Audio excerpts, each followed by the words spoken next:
تھے ہر ممکن کوشش کرتے تھے کہ کسی طرح اسلام سے جان چھوٹ جائے، تو قرآن مجید نے ان کے سامنے ایک بڑا آسان سا راستہ رکھا. کہا نہ خون بہانے کی ضرورت ہے، نہ جنگیں کرنے کی ضرورت ہے. اگر تم محمد کے دین کو مٹانا چاہتے ہو، اپنی صداقت کو ظاہر کرنا چاہتے ہو، تو اس کے مقابلے کا ایک سورہ لے آؤ، محمد کا دین جھوٹا ہو جائے گا. کیا ضرورت ہے جنگیں کرنے کی؟ کیا ضرورت ہے تلوار چلانے کی؟ تمہیں اپنی زبان پہ بڑا ناز ہے، بڑے فصیح و بلیغ ہو، تو ہمارے کلام جیسا ایک کلام لے آؤ اور اپنی بات کو حق منوا لو. اب جب لوگوں نے بہت کوشش کی کہ قرآن کے مقابلے کا کلام لایا جائے، تو یہ تو کسی صورت ممکن نہ ہوا. تو وہ جو دشمنان دین تھے وہ اپنے زمانے کے فصیح و بلیغ انسان کے پاس گئے اور اس سے کہا کہ ایک محمد مصطفیٰ ہے کہ جو ہمارے لوگوں کو اپنی طرف لے جا رہے ہیں، ان کا دین بڑی تیزی سے پھیل رہا ہے، اور انہوں نے اپنے دین کو ایک بڑی معمولی سی شرط پہ ٹکایا ہوا ہے. یہ دین ختم ہو جائے گا اگر میرے کلام جیسا کلام لے آؤ. اور ہمارے پاس بڑے بڑے ادیب ہیں، بڑے بڑے فصیح و بلیغ ہیں، لیکن اس کے کلام جیسا کلام نہیں لا پا رہے. کہا بتاؤ تو صحیح اس کا کلام کیا ہے. قرآن مجید کے کچھ کلام اس کے سامنے پیش کیے گئے تو وہ بھی سر پکڑ کے بیٹھ گیا، اس لیے کہ اس کے پاس بھی اس جیسا تو کوئی کلام نہیں تھا. کہا ایسا کلام تو میں نے اس سے پہلے کبھی نہ سنا ہے نہ سوچا ہے. کہا اچھا تو کوشش کرو کہ اس کے مقابلے کوئی کلام لے آؤ.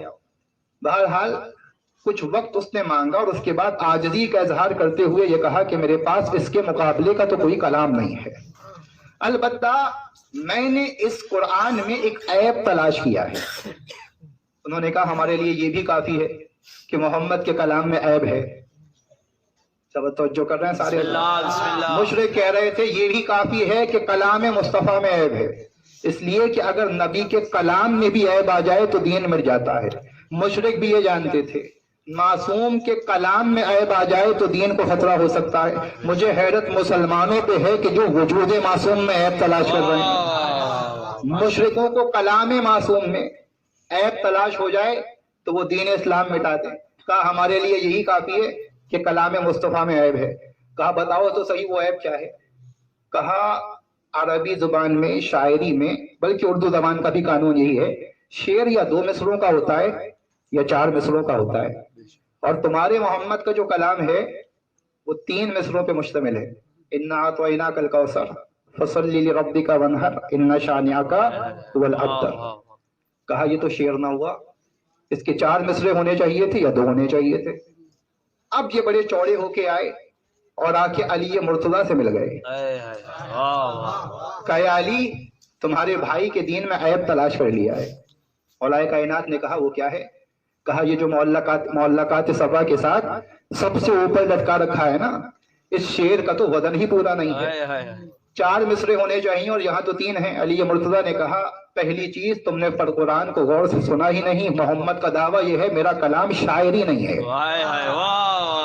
تم جیسے شعر بنانا چاہتے ہو، یہ سورہ کوثر آیا ہی اس لیے ہے کہ کل کو کوئی احمق یہ نہ کہہ سکے یہ کلام خدا شاعری ہے. یہ شاعری نہیں ہے، یہ ہدایت ہے. تمہارے لیے اس انداز سے آیا ہے کہ تم شاعری بھول جاؤ.